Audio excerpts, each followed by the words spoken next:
Assalamualaikum warahmatullahi wabarakatuh. Perkenalkan, nama saya Amrina Rosida dari jurusan Tadris IPS Fakultas Tarbiyah dan Keguruan semester 5 dengan NIM 12011142423. Di sini saya akan menjawab beberapa pertanyaan dari UTS mata kuliah media pembelajaran. Baiklah, untuk pertanyaan pertama yaitu jelaskan mengapa media IPS lebih jarang digunakan dalam pembelajaran dibandingkan media pembelajaran IPA atau lainnya.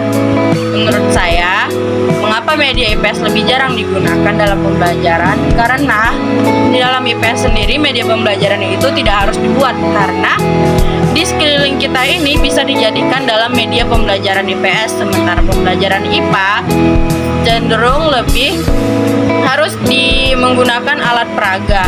Contohnya dalam materi organ tubuh. Di sini mereka biasanya menggunakan satu binatang ataupun hewan sebagai alat praktek mereka.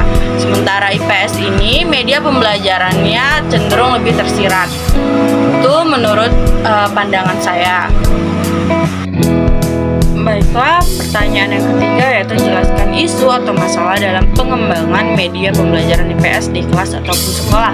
Seperti yang sudah saya sebutkan tadi, dari jawaban nomor 2 yang akhir, yaitu di mana isu ataupun masalah setiap tahunnya itu masih sama saja, yaitu bagaimana cara guru mengimplementasikan media pembelajaran ini, di mana setiap tahunnya pasti ada saja kendala dalam pengembangan media pembelajaran, apalagi media pembelajaran IPS yang cenderung lebih agak sulit dikembangkan untuk di kelas ataupun sekolah.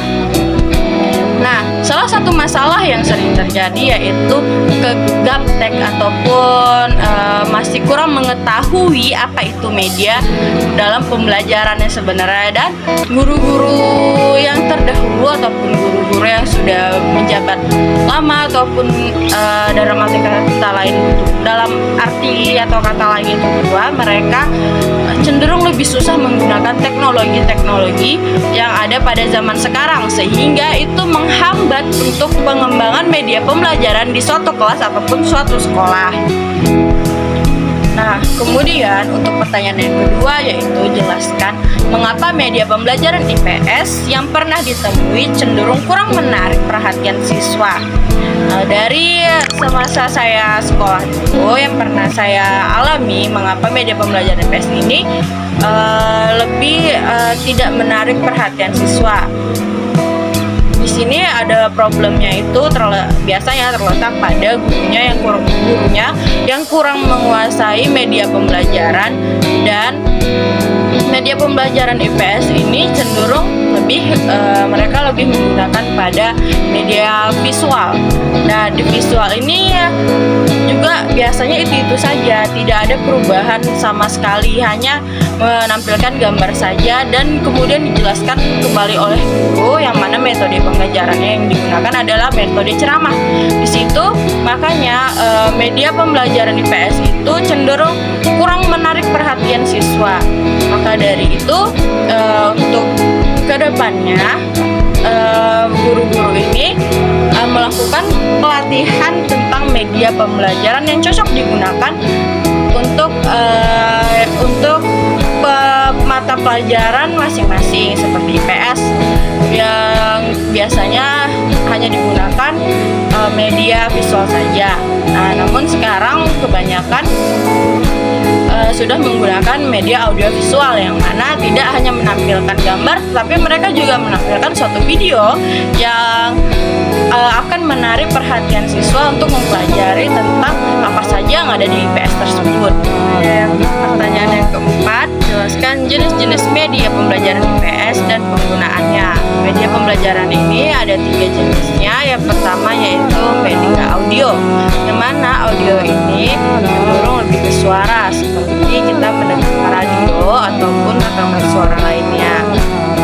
Kemudian di dalam pembelajaran IPS, contohnya kita masukkan yaitu mendengarkan lagu-lagu kebangsaan.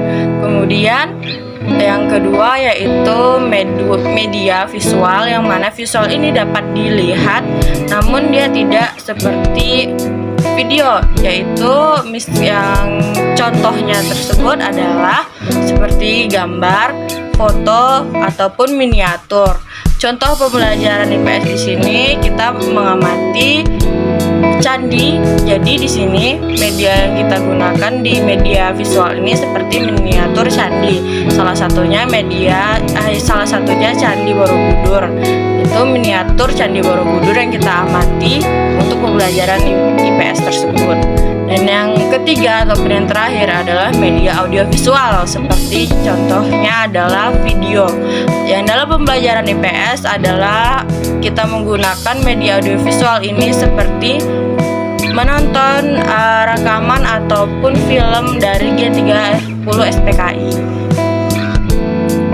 Baiklah, sekian jawaban dari saya. Apabila ada kata yang salah ataupun menyakiti hati, saya mohon maaf. Wabillahi taufiq wal hidayah. Wassalamualaikum warahmatullahi wabarakatuh.